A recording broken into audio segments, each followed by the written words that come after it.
Hello everyone, आज मैं आप लोगों के साथ डिस्कस करने वाली हूँ एलकेजी सिलेबस के बारे में।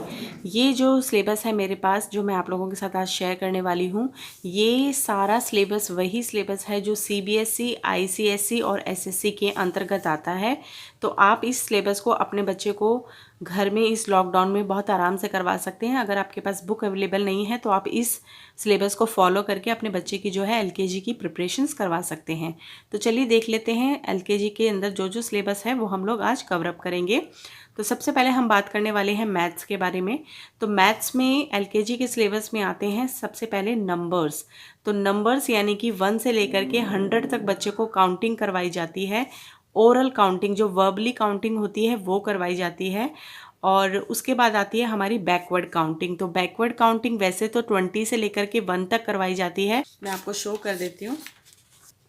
तो यहाँ पे मैंने मेंशन करी है 50 से लेकर के 1 तक, और स्कूल में जो है वो 10 से लेकर 1 तक या फिर 20 से लेकर के 1 तक जो बच्चे को है बैकवर्ड काउंटिंग वो करवाई जाती है। नेक्स्ट आ जाता है हमारे यहाँ पे टेबल। तो टेबल जो है बच्चे को 1 और 2 का टेबल करवाया जाता है, और उसको इंट्रोड्यूस करवाया जाता है, मतलब बुलवाया जाता है बच्चे को कि उसको स्टार्टिंग में थोड़ा सा वो इंट्रोडक्शन हो जाए टेबल के बारे में। नेक्स्ट आता है हमारा नंबर नेम्स। 1 से लेकर के 20 तक नंबर नेम्स का मतलब होता है, जैसे 1 2 3 है तो उसका नंबर नेम यानी कि स्पेलिंग ऑफ नंबर्स। तो देखिए जैसे यहाँ पे 1 है ONE 1, TWO 2, THREE 3, इस तरीके से जो है वो नंबर नेम्स करवाए जाते हैं 1 से लेकर के 20 तक। नेक्स्ट आ गया हमारे यहाँ पे मिसिंग नंबर्स एंड काउंटिंग। तो मिसिंग नंबर्स में क्या होता है कि जैसे यहाँ पे आप देख रहे हैं बीच बीच में जो है गैप छोड़ दिया जाता है ताकि बच्चे को उसको मिसिंग नंबर्स को कंप्लीट करना है। और काउंटिंग के अंदर आता है जैसे कोई भी ऑब्जेक्ट्स बना के दे दिए, जैसा कि आप यहाँ पे देख रहे हैं ये ऑब्जेक्ट्स हैं, ट्रीज है यहाँ पे। तो काउंट करना है बच्चे को 1 2 3 और यहाँ पे लिखना है 3। तो इस तरीके से दिए जाते हैं, ऑब्जेक्ट्स दिए जाते हैं, उनको काउंट करके बच्चे से बोला जाता है कि इसको लिखवाना है। नेक्स्ट आ जाते हैं हम लोग शेप्स के ऊपर। तो शेप्स जो है बच्चों को एलकेजी में इंट्रोड्यूस करवाई जाती है। शेप्स आइडेंटिफिकेशन, इसके अंदर कौन कौन सी शेप्स आती हैं? Circle, square, triangle and rectangle. ये देखिए यहाँ पे है जैसे circle, square, triangle and rectangle. तो इन शेप्स के बारे में बताया जाता है। साथ ही साथ उनको डॉट्स के थ्रू जो शेप्स हैं उनको बनानी यानी कि ड्रॉ करनी सिखाई जाती है। तो ये सारी चीज़ें करने के बाद आता है हमारा काउंटिंग। काउंटिंग में है dots, objects and shape. Dots के थ्रू चीज़ें सिखाई जाती हैं, ऑब्जेक्ट्स के थ्रू जैसे मैंने अभी यहाँ पे आपको डिस्कस किया कि यहाँ पे जैसे ट्री बने हुए हैं तो या फिर कोई काइट की पिक्चर्स हो सकती हैं, या फिर वो अपने तरीके से स्टार्स की पिक्चर्स बनाए और उनको ऑब्जेक्ट्स को काउंट करें एंड देन लिखें। इसी प्रकार से शेप्स का भी है, शेप्स भी इसी तरीके से बनाई जाती हैं और पूरा उनको काउंटिंग के थ्रू उनको कैलकुलेट करके लिखवाया जाता है। नेक्स्ट आ जाता है हमारा यहाँ पे कंपेयरिंग। कंपेयरिंग के अंदर कौन कौन से आते हैं? तो मोर लेस यानी कि ज़्यादा और कम, ये कंपेयरिंग सिखाई जाती है उनको। जैसे एक बंच ऑफ पेंसिल्स दी जाती हैं, उसमें हैं बहुत सारी पेंसिल्स, और जब उनमें से पेंसिल्स को आप विड्रॉ कर लेते हैं तो लेस हो जाती है, यानी कि ज़्यादा और कम का जो क्लैरिफिकेशन है वो बच्चे को समझाया जाता है। नेक्स्ट आ गया यहाँ पे फ्रंट एंड बैक। तो फ्रंट एंड बैक के बारे में बताया जाता है। हैवी लाइट, कोई भी भारी चीज़ है, फिर एक हल्की सी चीज़ उनको हाथ में दी है, वो कंसेप्ट समझाया जाता है। सॉफ्ट एंड हार्ड, जैसे टेडी बियर्स हैं वो सॉफ्ट होते हैं, और हार्ड यानी कि कोई भी जो भी उनके हैवी वाले टॉयज़ होते हैं वो हार्ड होते हैं। मतलब उनको सारी चीज़ें स्कूल में पिक्चर्स के थ्रू या फिर उनको ऑब्जेक्ट्स के थ्रू क्लियर करवाया जाता है। नेक्स्ट है यहाँ पे आफ्टर नंबर्स और बिफोर नंबर्स। तो जैसे यहाँ पे बच्चों को 100 तक काउंटिंग करवाई जाती है तो उसमें बिफोर नंबर और आफ्टर नंबर का जो कंसेप्ट है वो क्लियर किया जाता है। तो चलिए अब इंग्लिश का सिलेबस देख लेते हैं। तो यहाँ पे हम बात करेंगे इंग्लिश एलकेजी सिलेबस के बारे में। तो इंग्लिश के अंदर जो है वो प्री राइटिंग स्ट्रोक्स सिखाए जाते हैं। प्री राइटिंग स्ट्रोक्स का मतलब है जब उनको अल्फ़ाबेट्स और नंबर्स सिखाए जाते हैं तो उससे पहले उनको कुछ स्ट्रोक सिखाए जाते हैं, जिसके अंदर आते हैं standing line, sleeping line, slanting line, left curve, right curve, up and down curve. तो यहाँ पे आप देख सकते हैं ये है standing line, sleeping line, slanting line, left curve, right curve, down curve and up curve. तो ये वाली चीज़ें सिखाई जाती हैं। इसके बाद है यहाँ पे कैपिटल लेटर्स। कैपिटल लेटर्स ए से लेकर के जेड तक करवाए जाते हैं, जिसमें लेटर्स की आइडेंटिफिकेशन होती है और उनकी साथ में राइटिंग की जाती है। तो यहाँ पे देख रहे हैं आप ABCD, तो ये सॉन्सो जो है ये चलते हैं हमारे Z तक। तो ये वाले इनकी आइडेंटिफिकेशन करवाई जाती है, उनकी राइटिंग करवाई जाती है। साथ में object related to each letter, जैसे यहाँ पे एक एप्पल बना हुआ है और लेटर है A, पिक्चर से रिलेट करके जो अल्फ़ाबेट है उसको उनको क्लैरिफाई किया जाता है। नेक्स्ट है यहाँ पे small letter A to Z। तो जिस प्रकार से कैपिटल लेटर समझाया जाता है उसी प्रकार से स्मॉल लेटर समझाया जाता है, जैसे आइडेंटिफिकेशन और राइटिंग।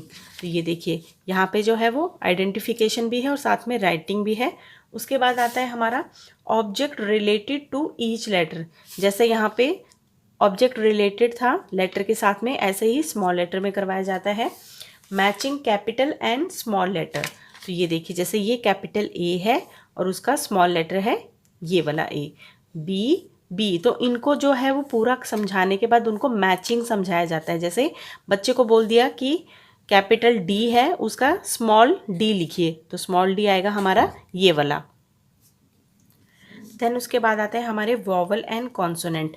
तो आपको बच्चे को जब भी बताना है तो बच्चे को ये बताइए कि जो वॉवल है हमारे A, E, I, O, U, ये हमारे 5 वॉवल्स हैं और इसके अलावा जितने भी अल्फ़ाबेट हमारे बचते हैं वो कहलाते हैं कॉन्सोनेंट। तो कॉन्सोनेंट और वॉवल का जो क्लैरिफिकेशन है, कंसेप्ट है, वो क्लियर किया जाता है। इसके बाद आता है हमारा यहाँ पे वॉवल वर्ड्स। तो वॉवल वर्ड्स में जैसे ए हमारा वॉवल है, तो कौन कौन से ऐसे वर्ड्स हैं जिसके अंदर, जैसे ए है तो CAT, यानी कि C और T के बीच में जो ए है ये हमारा वॉवल है। इसी प्रकार से PEN, P और N जो है वो कॉन्सोनेंट है और E हमारा वॉवल है। ऐसे ही PIN, P और N हमारे कॉन्सोनेंट है और I हमारा वॉवल है। इसी प्रकार से सारी चीज़ें समझाई जाती हैं।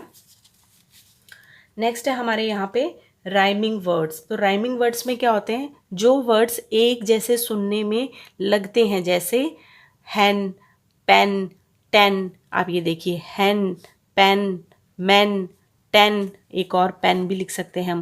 तो ये राइमिंग वर्ड्स है, यानी कि जिनके लास्ट के जो 2 लेटर्स हैं वो सेम होने चाहिए, तो एक राइमिंग में वो जो है लेटर हमें वर्ड्स जो है हम पढ़ सकते हैं। तो ये जो राइमिंग वर्ड्स हैं वो समझाए जाते हैं। तो इसके बाद आते हैं हमारे फोनिक साउंड्स। तो फोनिक साउंड्स में लेटर्स जो होते हैं हमारे A, B, C, उनका फोनिक साउंड करवाया जाता है। जैसे यहाँ पे है A, तो A का फोनिक साउंड होता है ए, B का फोनिक साउंड होता है ब, C, क, D, ड। तो ये जो फोनिक साउंड है वो समझाए जाते हैं, ताकि बच्चे को इन फ्यूचर में जाकर के जब वो UKG में जाता है, फर्स्ट में जाता है, तो लेटर्स को पढ़ने में, सेंटेंसेस को पढ़ने में उसको प्रॉब्लम फेस ना करनी पड़े।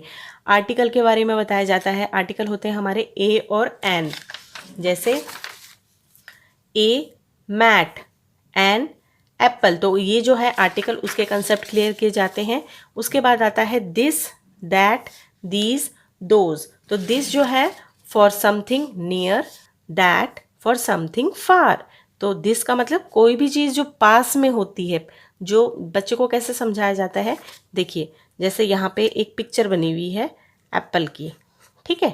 तो एप्पल है, यहाँ पे डैश लगाया है एंड देन लिखना है इज़ ए एप्पल। अब यहाँ पे जो फिल इन द ब्लैंक्स है तो वो पिक्चर के पास है, यानी कि नियर वाली जगह है, तो यहाँ पे आएगा दिस। और यही पिक्चर अगर दूर होती तो आता दैट। तो जो कंसेप्ट है दिस और दैट का वो समझाया जाता है। तो for something near and that होता है यूज फॉर समथिंग फार। ऐसे ही दीज और दोज का होता है जिसमें प्लूरल एंड नियर होना चाहिए और दोज में प्लूरल एंड फार होना चाहिए। ये कंसेप्ट क्लियर किए जाते हैं। उसके बाद आता है वन एंड मैनी, यानी कि कोई एक चीज़ और फिर बहुत सारी चीज़ें, उसका कंसेप्ट क्लियर किया जाता है। नेक्स्ट आता है हमारा यहाँ पे GK, यानी कि जनरल नॉलेज। तो जनरल नॉलेज में बच्चे को अबाउट माई सेल्फ के बारे में बताया जाता है। तो अबाउट माई सेल्फ में जो है बच्चे को उसका नेम, एज, स्कूल, उसके सिबलिंग्स, उसके पेरेंट्स के नेम, ये सारी चीज़ें इंक्लूड की जाती हैं। नेक्स्ट आता है हमारा बॉडी पार्ट्स। तो बॉडी पार्ट्स के अंदर क्या क्या बॉडी पार्ट्स हैं, बच्चों को बहुत ही छोटे छोटे जो इंपॉर्टेंट होते हैं वही स्टार्टिंग में बताए जाते हैं। जैसे eyes, ear, nose, hair, hand, leg, stomach, ये वाली सारी चीज़ें। नेक्स्ट आते हैं हमारा माय फैमिली। माय फैमिली में क्या आ जाएगा, मेंबर्स ऑफ फैमिली, यानी कि उसके जो सिबलिंग्स हैं, उसके ग्रैंड पेरेंट्स हैं, उसके मदर एंड फादर हैं, उनके बारे में बताया जाता है। उसके बाद बताएंगे माय स्कूल के बारे में, तो स्कूल का जो भी कंसेप्ट है वो पूरा उनको समझाया जाएगा। नेक्स्ट आ जाता है यहाँ पे हमारे हेल्पर्स। तो हेल्पर्स कौन कौन से होते हैं उनके बारे में उनको बुक्स के थ्रू बताया जाता है, जैसे doctor, tailor, postman, policeman, bankers, इन सब चीज़ों के बारे में बताया जाता है।